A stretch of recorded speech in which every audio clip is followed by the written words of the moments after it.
Hey everyone, welcome back to my channel. So in today's video, I'm going to be discussing the dreaded Hesi A2 exam. Now, for many of you nursing students to be, you're getting ready for your entrance exam as well, whether it's the Hesi A2, the TEAS, or the Kaplan. And I'm not sure if there's any others out there, but boy oh boy, this is enough for me. But today I'm going to go ahead and focus in on my experience with the Hesi A2 exam and what I did to study and prepare for the exam. So I wanted to go ahead and jump right in. So speaking with some of the academic advisors in preparing for my application to nursing school, they suggested that I go online or into a bookstore and try to find some sort of study guide geared towards the Hesi A2 exam. And the reason being is that there are certain percentages and criteria that we had to meet in order for our application to even be considered. So that's exactly what I did. I actually went to Amazon.com because I figured that, they're a one-stop shop. They kind of have a variety of choices, and that's exactly what I did. I went to Amazon. I read plenty of reviews because there was a huge list of Hesi A2 exam study guides. And I finally narrowed it down and chose one. So I wanted to share with you the exam book that I got. It's the Hesi Admission Assessment Exam Review, Edition 3 by Elsevier. I believe that's how you say it. Let me go ahead and just... Oh, here we go. I'm sorry. I am on my computer camera. Here we go. This book helped me immensely. So there are a few subjects that are covered and that we have to go... Well, there are... I don't know how many subjects are there. Let me open up the book. So there's mathematics, reading comprehension, vocabulary, grammar, biology, chemistry, anatomy and physiology, and physics. So these are all the subjects that are covered in the Hesi A2 exam. Now, just to go ahead and back up a little bit, I actually took the Hesi exam twice. And the reason being is I actually applied to a university, and this was one that I believe I discussed this in my previous video. This was one that they didn't tell anybody that they were not accepting transfer students. Lo and behold, it actually worked out to my benefit anyways. I'm incredibly happy with the program I chose. But yeah, I didn't study, and that was my fault. But the reason I wanted to tell you this is because this university in particular actually wanted to include all of these subjects in grading your Hesi A2 exam. For the concurrent enrollment program that I'm in, this program did not require all those subjects. In fact, they only honed in on 4 of the subjects, which would include mathematics, reading comprehension, grammar, and vocabulary. That's it. That's all there was for the concurrent enrollment program that I actually got into. So it actually gave me a better idea of what to study for. But I do remember some of the questions and looking through this book again, and it's really good for all subjects. It has all the chemistry, anatomy, physiology. I mean, you can go in and open this up. I mean, oh man, there's pictures, human anatomy right there, all the pictures, so really helpful. I mean, tremendously. I just didn't study for the first exam. I was under a lot of stress, full-time job. I was working, planning my wedding.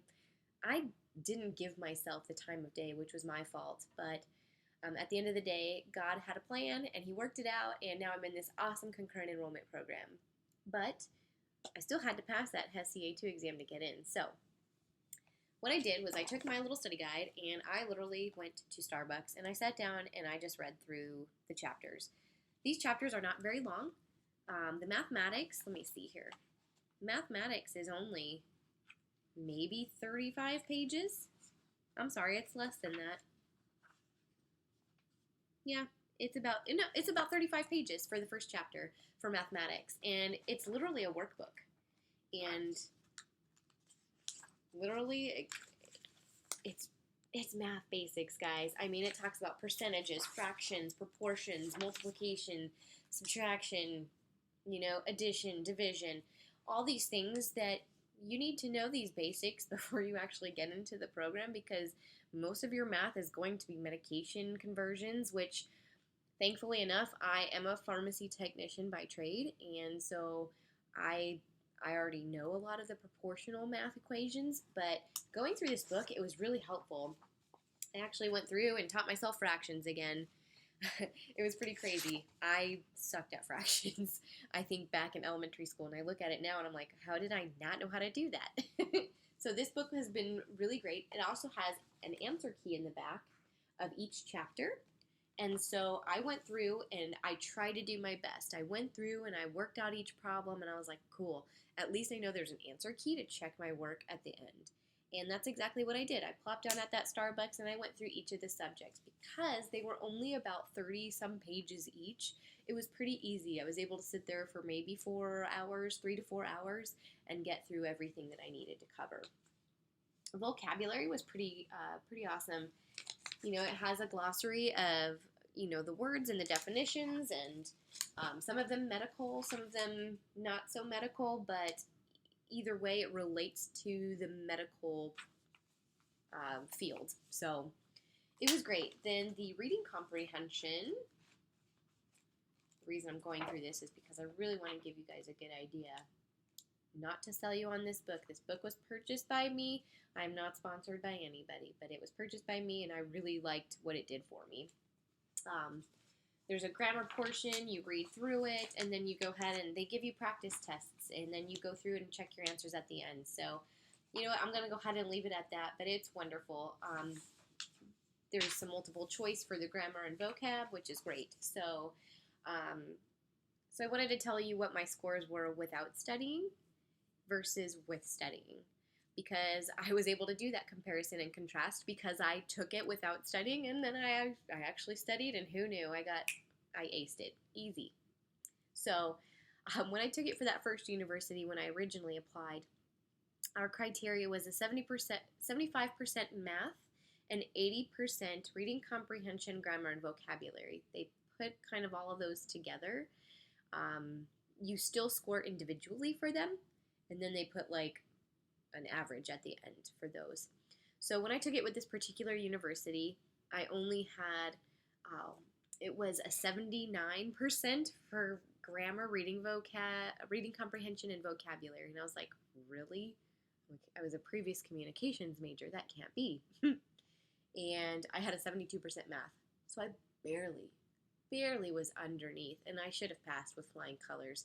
If I only would have looked at this book for 5 minutes, maybe 10 minutes, maybe an hour, it would have saved me a lot of grief. The second time that I actually attempted to take the test and took it, I passed with flying colors, you guys. Flying colors.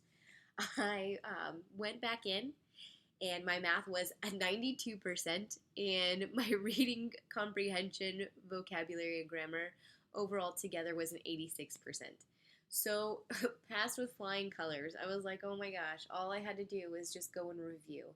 And really, that's what this is. It should be a review for you. If you've taken your algebra up until this point, this math is so simple, guys. And this book lays it out for you. I mean, tells you exactly how to do it. And I felt so grateful for that, you know? So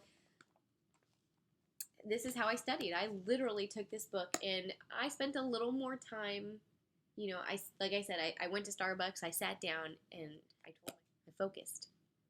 So my study tips and tricks: get yourself a really good study guide, and, you know, read the reviews. There could be something else out there that will work for you, you know, but read the reviews, and, you know, because there could be a different book out there now that might work better for you. This one was perfect for me. It saved my butt, so to speak. I mean, from going from a 72% to a 92% in math alone, that's ridiculous. So get yourself a good study guide, you know, get some coffee, good lighting, and make sure you have no distractions. For me, working at a Starbucks, you know, I could put headphones in, but for me, I literally went outside, and I sat outside in the summer, well, no, it was springtime when I took it. I sat outside, and I didn't listen to the conversations happening around me, and I was able to go ahead and just focus. So find yourself a place where you know that you're going to stay awake, stay focused, no distractions bothering you. Get yourself a good cup of coffee, maybe a drink of water, whatever works for you, and just go to town. You know, I suggest finding a study guide that has a workbook incorporated within there. That way you're physically doing problems and getting your brain thinking again. That's really going to help you. But at the end of the day, you're going to go in and take this exam, and you might get a little scared, but I don't think there's anything to be scared of, because if you got a good study guide and you can walk in feeling prepared. I don't really have any tips and tricks. I just think you've got to take some time. Take some time and know that your school is not going to try to sit there and set you up for failure. They want you to succeed as well. So, needless to say, that's it for my Hesi A2 experience. Like I said, didn't do so hot the first round, but the second round I did great, and it's all thanks to taking some time to study. So, anyways, guys, I look forward to sharing with you my recent purchases for nursing school. I've got a couple purchases that I'd really love to share with you, and also let you know how my program's going so far. Again, like I said, I'm only in the university portion, but it's been going swell, and I can't wait to share it with you in my next video. Until then, guys, thanks for watching. Bye.